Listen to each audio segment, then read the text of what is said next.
Okay, चलिए बच्चों इसका सॉल्यूशन करते हैं। मेजर टेस्ट है ये। पहला प्रश्न है, निम्नलिखित में से क्या एक अशाब्दिक संप्रेषण का प्रकार है? नॉन वर्बल कम्युनिकेशन क्या है? मौखिक संप्रेषण वर्बल होता है, लिखित भी वर्बल होता है, टेलीविजन भी वर्बल है, क्योंकि इनमें सब में लैंग्वेज है, भाषा है। लेकिन संकेतात्मक या कूट भाषा वाला संप्रेषण नॉन वर्बल होता है, तो ये अशाब्दिक का एग्जाम्पल है। दूसरा प्रश्न है, शिक्षक के लिए श्रेष्ठ संप्रेषण कौशल क्यों जरूरी है? पहला ऑप्शन है प्रभावी शिक्षण अधिगम प्रक्रिया के लिए, बिल्कुल है।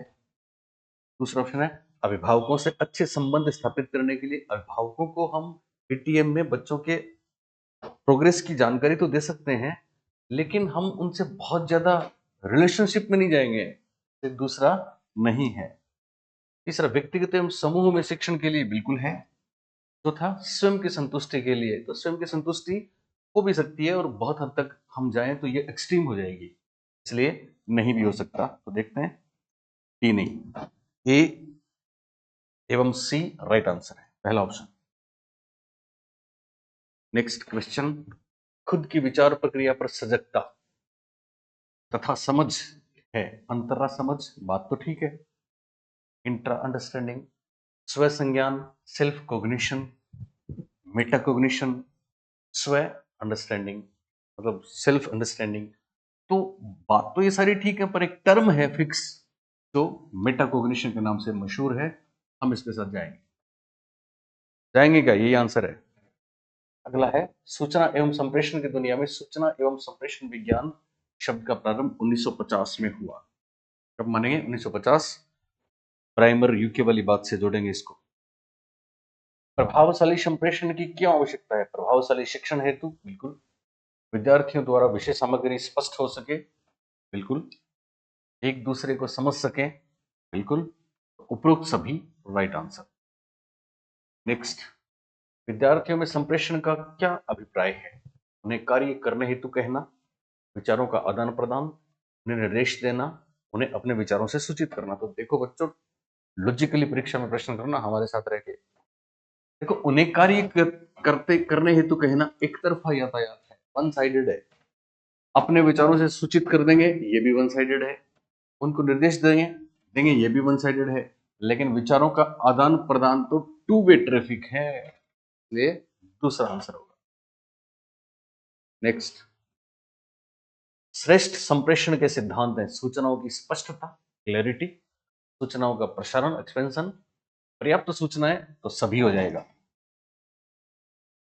नेक्स्ट, शिक्षण प्रतिमान है। शिक्षण के सिद्धांत, थियरीज ऑफ टीचिंग, शिक्षण के सूत्र, टीचिंग मैक्सिम्स, शिक्षण की अवस्थाएं, स्टेजेस या लेवल्स ऑफ टीचिंग, शिक्षण के अनुदेशनात्मक प्रारूप, instructional design of teaching, right answer. Next, सूची 1 और 2 को मिलाना है, रिपीट हुआ है। इंक्वायरी ट्रेनिंग मॉडल रिचर्ड सचमैन का है।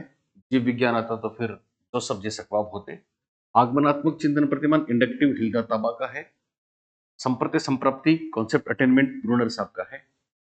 सामाजिक अंत्यक्रिया Flanders, interaction analysis categories FIAC 10 वर्ग प्रविधि फ्लेंडर्स साहब का है। तो सही जवाब हो जाएगा 1 2 4 3, तीसरा ऑप्शन। नेक्स्ट, जैविक शब्द आ गया ना, जैविक पृच्छा प्रतिमान के प्रतिपादक कौन हो जाएंगे? जो सब्जे सकवाब हो जाएंगे, जो सब्जे सकवाब। Educational psychology cognitive, educational psychology cognitive view पुस्तक किस प्रसिद्ध मनोवैज्ञानिक की है? तो हम आपको बता चुके हैं, ये तो एडवांस ऑर्गेनाइजर वाले डेविड आसुवेल साहब की है। नेक्स्ट, निम्नलिखित में से कौन सा शिक्षण प्रतिमान का कार्य नहीं है? एजुकेशनल साइकोलॉजी कॉग्निटिव व्यू पुस्तक किस प्रसिद्ध मनोवैज्ञानिक की है? बेंडूरा, आसुबेल, वेब स्किनर, जिन पियाजे। बिल्कुल, आसुबेल सही है। निम्नलिखित में से कौन सा शिक्षण का कार्य नहीं है? एक प्रश्न मिस हुआ गया।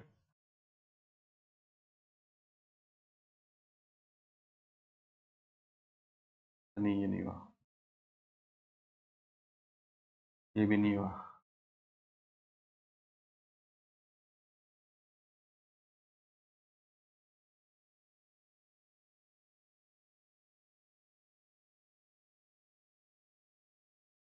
चलिए, निम्नलिखित में से कौन सा खोज प्रशिक्षण प्रतिमान का चरण नहीं है? बहुत अच्छा प्रश्न है। इंक्वायरी मॉडल हम आपको बार बार बता चुके हैं। Presentation, verification, experimentation, formulation and analysis. तो प्रदत्त दो जगह डेटा एकत्रित होंगे, ये भी ध्यान रखना। प्रदत्तों का एकीकरण सत्यापन में होता है, बिल्कुल 2 नंबर वाला स्टेप है। प्रदत्त चयन उपागम कुछ होता ही नहीं है। प्रदत्तों का एकत्रीकरण, प्रयोगीकरण, ये 3 नंबर वाला स्टेप है। स्पष्टीकरण 4 नंबर वाला है। तो 2 3 4 तो है। कौन सा नहीं है पूछा है, तो सही जवाब है option B. B right answer है बच्चों, पहले भी आ चुका है। नेक्स्ट, इनमें से कौन सा सूचना प्रक्रिया शिक्षण प्रतिमान का उदाहरण है? 7 में से एक कौन सा है? सामाजिक अंत्यक्रिया प्रतिमान नहीं है, समूह अन्वेषण नहीं है, प्रयोगशाला नहीं है, निष्पत्ति प्रत्यय प्रतिमान है, जो कि ब्रूनर साहब का है। नेक्स्ट, परीक्षा अधिगम किसके विकास में सहायक है? कल्पना, सृजनात्मकता, संज्ञानात्मक कौशल। तो सही जवाब है संज्ञानात्मक कौशल। नेक्स्ट, निष्पत्ति प्रत्यय प्रतिमान के प्रतिपादक हैं Bruner. Concept attainment, Bruner, deep learning होती है।